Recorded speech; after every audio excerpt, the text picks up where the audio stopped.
Estamos no estúdio da Gazeta de Piracicaba para mais uma entrevista jornalística no canal Diálogos. Vamos conversar hoje com a professora de Economia da Exalc, Eliana Terci.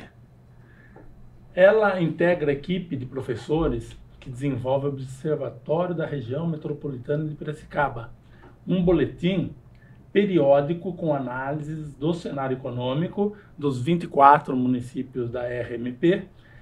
O tema, portanto, desse nosso encontro será a economia da região e a importância do observatório na elaboração de políticas para ajustar o desempenho do setor industrial pelo viés exportador e importador.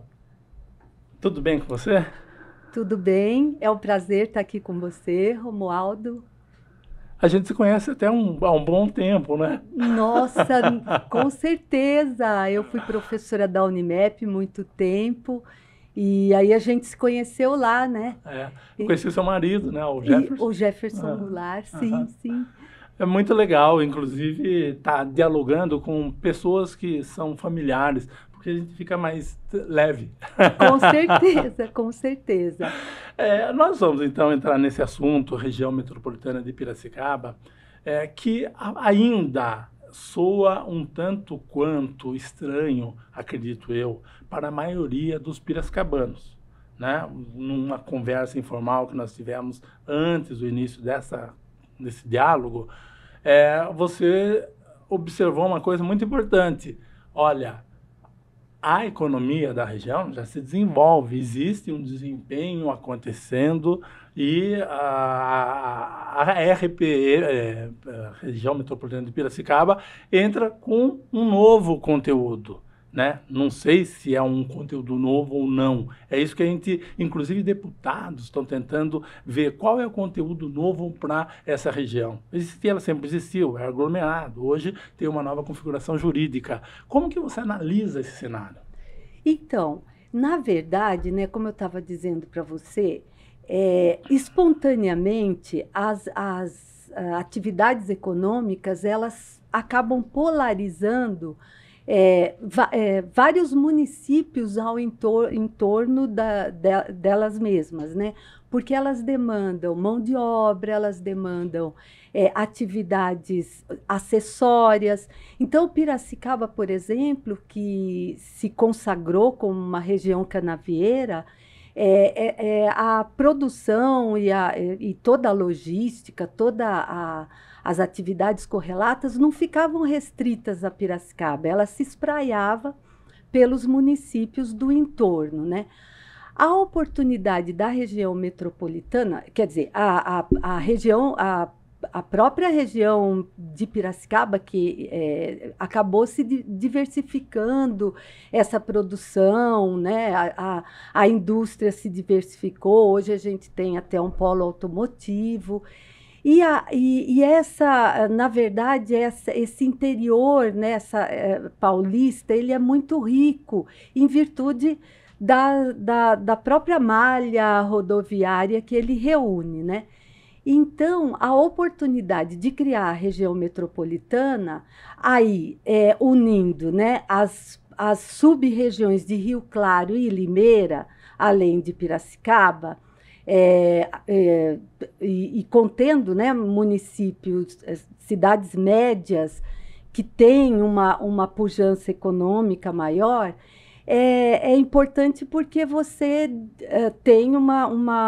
pode ter uma economia diversificada, ela é polarizada, ela é muito forte na indústria, né? A gente vê isso, essa região, o peso da indústria no produto interno bruto da região é bem maior do que de São Paulo, do estado, né? Então a gente vê que há uma concentração forte econômica e industrial aqui. E, obviamente, os municípios, na verdade, eles têm essa polarização, ela traz benefícios e problemas para os municípios do entorno, né? Benefícios no sentido de que você tem geração de emprego, você tem arrecadação, porém você tem problemas também de deslocamentos, de infraestrutura, de expansão urbana. Então, alguns acabam. E você tem deslocamentos pendulares diários de pessoas que vão em busca dos maiores centros, em busca de serviços, educação, emprego, ao mesmo tempo que, muitas vezes, elas moram nos municípios menores, porque ali o custo de vida é menor, a qualidade de vida também é menor. É menor, a qualidade de vida é menor? Maior, desculpa. Maior. A qualidade de vida é maior, desculpa. Mas eles acabam fazendo esses deslocamentos diários, né? E, na verdade, o que a gente pode dizer? Os munícipes, eles moram na região, né? E então a Constituição da região metropolitana, ela tem importância como unidade de planejamento para buscar resolver os problemas que são criados em virtude dessa espontaneidade do desenvolvimento das atividades econômicas e dos deslocamentos também, e da própria gerados pela própria vida, atividade econômica. Claro. Né? E é interessante isso que você observou, que a gente precisa de um planejamento. Não é? Então, essa ideia legal de constituir uma região metropolitana está um pouco relacionada a essa ideia de que os gestores desses municípios vão dialogar entre si para que essas arestas, esses problemas sociais, seja de transporte, seja de moradia, seja de capacitação, né? Porque muitas vezes o cidadão precisa vir de um município X para Y para estudar. Então, parece que tem muita coisa ainda desbalanceada que precisa encontrar um eixo. Parece-me, novamente essa palavra, que esses estudos, inclusive do Parlamento Piracicabano, né? O Parlamento da Região Metropolitana de Piracicaba, está observando isso. Eu não sei até que ponto eles conseguem apresentar propostas, mas eles exercitam essas propostas. Sim, então, até porque existe uma regulamentação, né? Em 2015 porque assim, antigamente as regiões metropolitanas eram, no período militar, do regime militar, elas eram criadas pelo governo federal. A partir da Constituição de 88, essa atribuição passou aos governos estaduais, né? E aí o governo do estado cria as regiões metropolitanas e ficou uma coisa muito espontânea, até que em 2015 foi criada a lei que regulamenta e ficou conhecida como Estatuto da Cidade. O Estatuto da Cidade exige que essas regiões elaborem os seus planos diretores de desenvolvimento urbano integrado.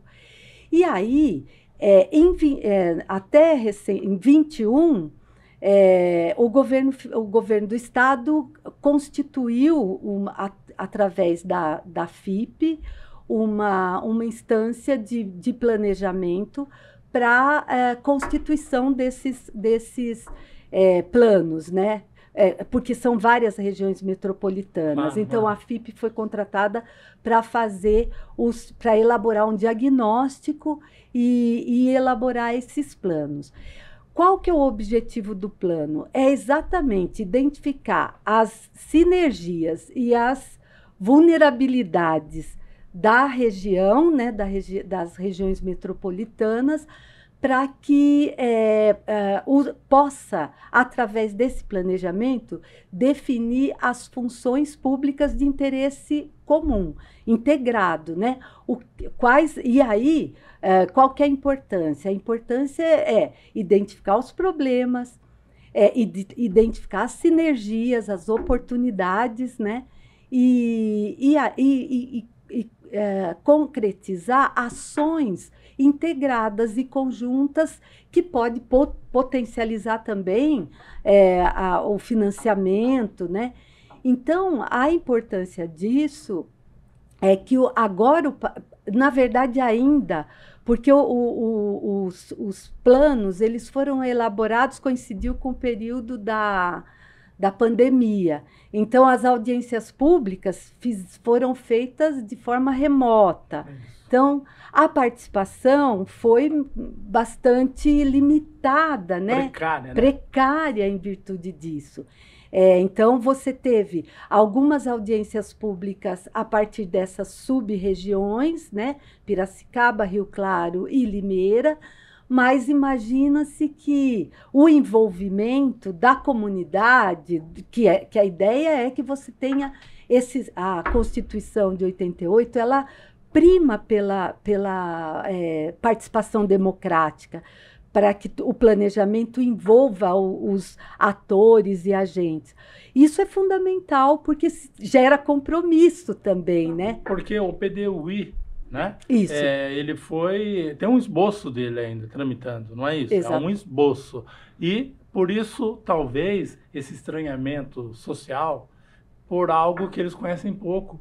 Quem também apontou esse aspecto que você está dizendo é o promotor público, o Ivan Carneiro. Uhum. Então, ele está preocupado com a falta de diálogo mais aprofundado, para que o cidadão desses municípios, esses cidadãos, tenham consciência de que coisas podem acontecer para melhor, mas ele precisa ter essa consciência, ele precisa ter essa informação, que está ainda um pouco distante dele. Sim, exatamente. Por conta de que você teve as audiências públicas, né, nas sub-regiões. É possível acompanhar isso pelo site do PDUI. Estão disponíveis ali as gravações, porque elas foram realizadas de forma remota, mas acredita-se que você tenha o envolvimento foi muito precário em virtude disso, né? Até por conta de que a própria população e os agentes, os atores, seja empresários, seja a sociedade civil, as instituições, né, de ensino, participaram muito pouco desse processo. Então, isso dificulta muito o envolvimento, né? E creio que gera muita dúvida nas pessoas sobre a pertinência, a viabilidade ou o papel mesmo, né, da região metropolitana. Você não acha que há municípios que correm risco de ficar à margem do processo? Porque nós vemos, né, Piracicaba, outras cidades também tomando decisões até com o objetivo, né, que o gestor idealiza de região metropolitana. E ele já começa a organizar a estrutura educacional dele, focado na região metropolitana, ou ele também, sempre que fala, remete à região metropolitana, como se fosse algo já presente na vida das pessoas.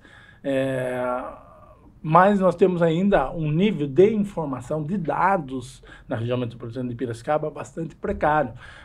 Estávamos comparando na redação com o nível de informação da região metropolitana de Campinas, onde já está mais consolidado, a ideia está mais consolidada. Então, as informações, elas aparecem com mais segurança, você consegue fazer estudos, análises melhores. Agora, vocês têm, né, o boletim do observatório, que se chama Observatório da Região Metropolitana de Piracicaba. É um instrumento que está neste contexto que eu estou observando?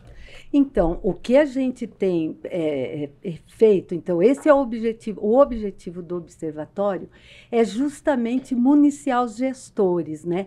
Então, a gente tem realizado estudos e pesquisa através de fontes oficiais e outras que permitem, né, que permitem a gente produzir diagnósticos e análises sobre aspectos importantes da região metropolitana, como a questão do emprego, onde estão os melhores, como que é a distribuição do emprego na região, entre os setores, para os municípios individualmente, né? Como que se compõe isso, a questão dos investimentos, quais as cidades que têm recebido mais investimento, a questão privado e público, né? A questão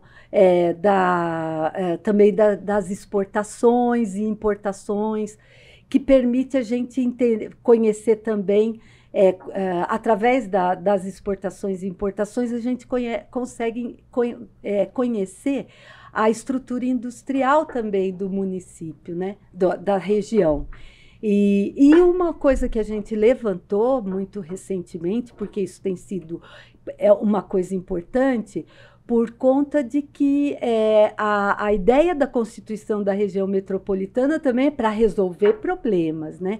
Então, a gente identificou um problema muito, muito grave de pobreza, extrema pobreza na região, através de uma pesquisa que a gente fez com os dados do CAD único, então, que é o cadastro único para a obtenção de benefícios da assistência social, né? Então, a gente tem uma população pobre, extremamente pobre, grande na região metropolitana, e que está presente em todos os municípios, né, da região. 16% da população da região metropolitana está nessa condição.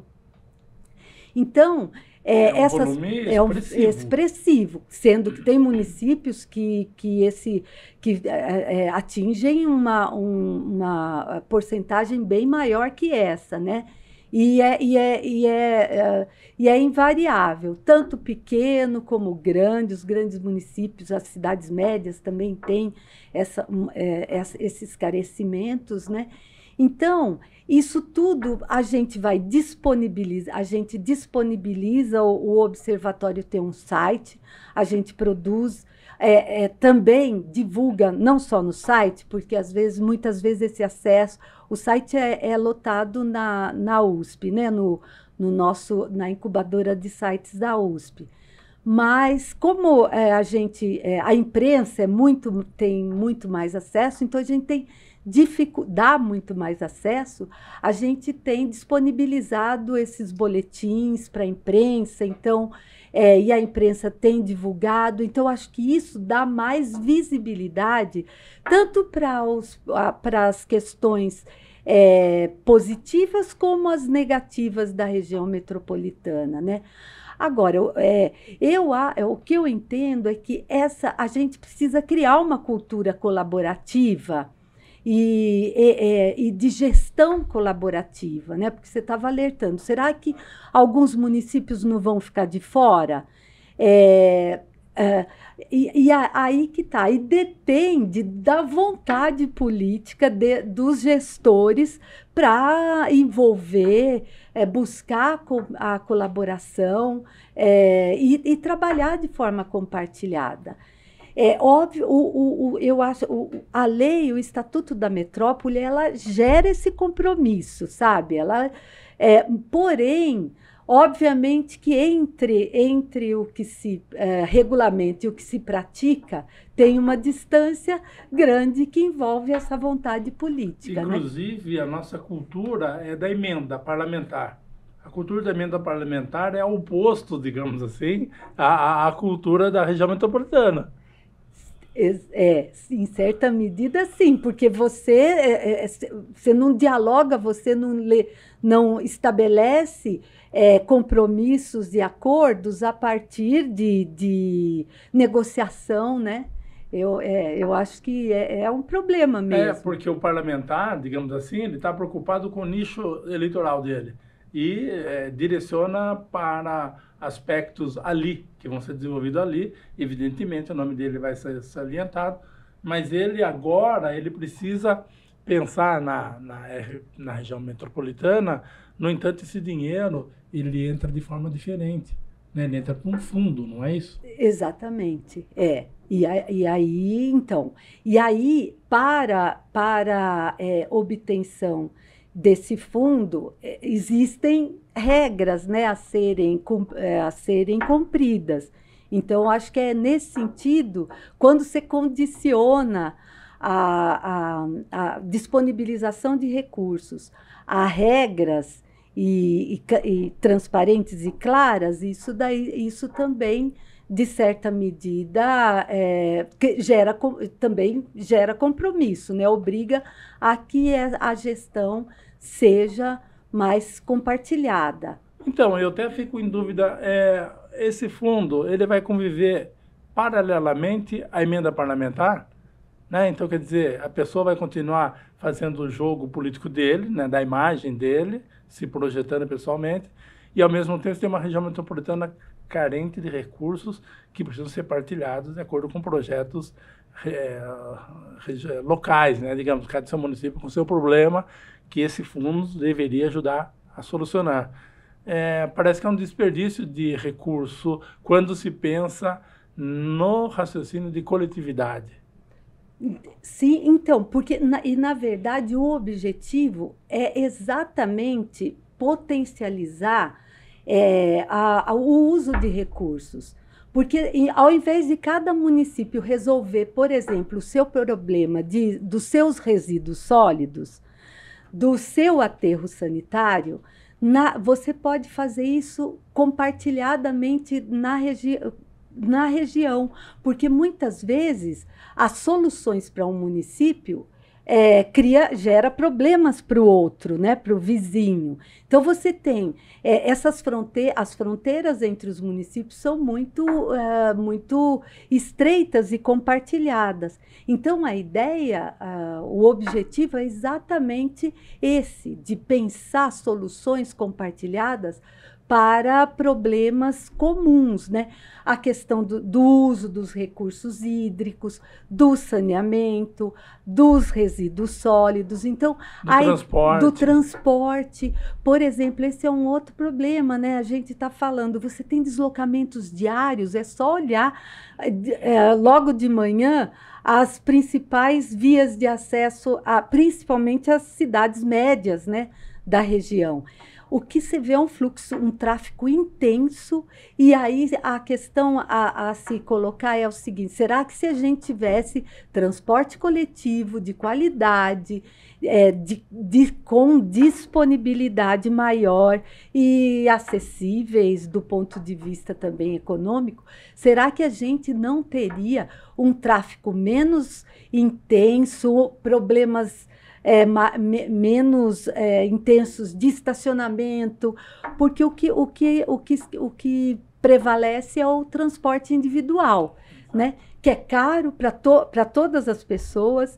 Então, na verdade, a questão da sustentabilidade tem que ser a palavra, o carro-chefe, né? Vamos pensar em soluções sustentáveis e economicamente mais eficientes e políticas e propostas mais efetivas, né? E você acha que os políticos, de forma geral, já estão vendo desta forma? Eles estão preparados para isso? Então, eu creio que, na verdade, a nossa região é recente, né?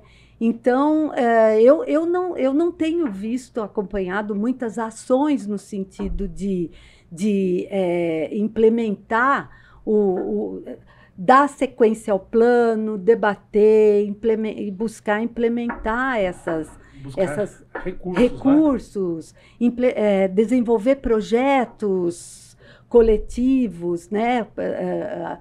Compartilhados, até porque todo mundo fica muito preso ao seu cotidiano e aos problemas do cotidiano, né? E aí acaba a agenda ficando tomada com isso e muito pouco espaço sobra para, de fato, executar alguma coisa. Mas veja só, isso daí que você está dizendo é que não existe planejamento estratégico, né? Porque a estratégia subentende um olhar para esses limites.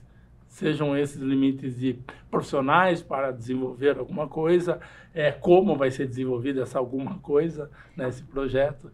Então, o planejamento estratégico é para superar limitações. Se a gente ficar preso nas limitações, nós estamos sendo contraproducentes. Exatamente. E outra coisa que é importante, essa questão que você fala é fundamental, né? Estratégias. Então, e até porque os municípios têm que adaptar seus planos diretores aos planos integrados da região. Então, isso deveria estar na agenda, você já tem uma agenda de debates e de trabalho em torno desse planejamento estratégico regional. Então, você acha que está certo que nós estamos com pouco tempo de trabalho desenvolvido? Tudo bem, começou ontem, digamos assim, mas estamos ainda numa fase muito embrionária do processo. Muito embrionária, sim. Porque a própria região metropolitana, ainda que houvesse a aglomeração urbana, ela foi instituída em 21. Então, e aí, em tempo recorde, você teve a elaboração de uma versão do PDUI. Então, imagina, isso tem que estar na mesa, tem que estar sendo debatido e dialogado com os... Ou seja, tem que ter vontade política, como você já observou. Até o aspecto de a gente exigir uma conexão entre Brasília, São Paulo e Piracicaba, digamos assim, ou as prefeituras da região, essa conexão, ela precisa de agentes com força nesse processo. E nós temos aí 3 deputados. Todos os deputados dizem região metropolitana. Entre essa fase embrionária da região metropolitana e o salto de articulação para que os projetos sejam de fato levados adiante, para que os recursos comecem a fazer parte desse fundo, para que o PDUI, né, seja de fato aprovado e os planos diretores integrados, parece que tem tudo para ser feito ainda. Você vê como é complexo, complexa a governança, a gestão e a implementação desse projeto, né? Até porque também a gente não pode esquecer, você lembra muito bem, a região metropolitana não é uma ilha. Ela faz parte de um contexto estadual, que é o Estado de São Paulo, que, por sua vez, faz parte de um contexto regional. E me preocupa muito essa questão de você pensar que a região metropolitana ela pode ser pensada só enquanto a região metropolitana de Piracicaba, porque a questão é muito mais complexa, você tem que pensar ter uma visão do território brasileiro, né, no seu conjunto.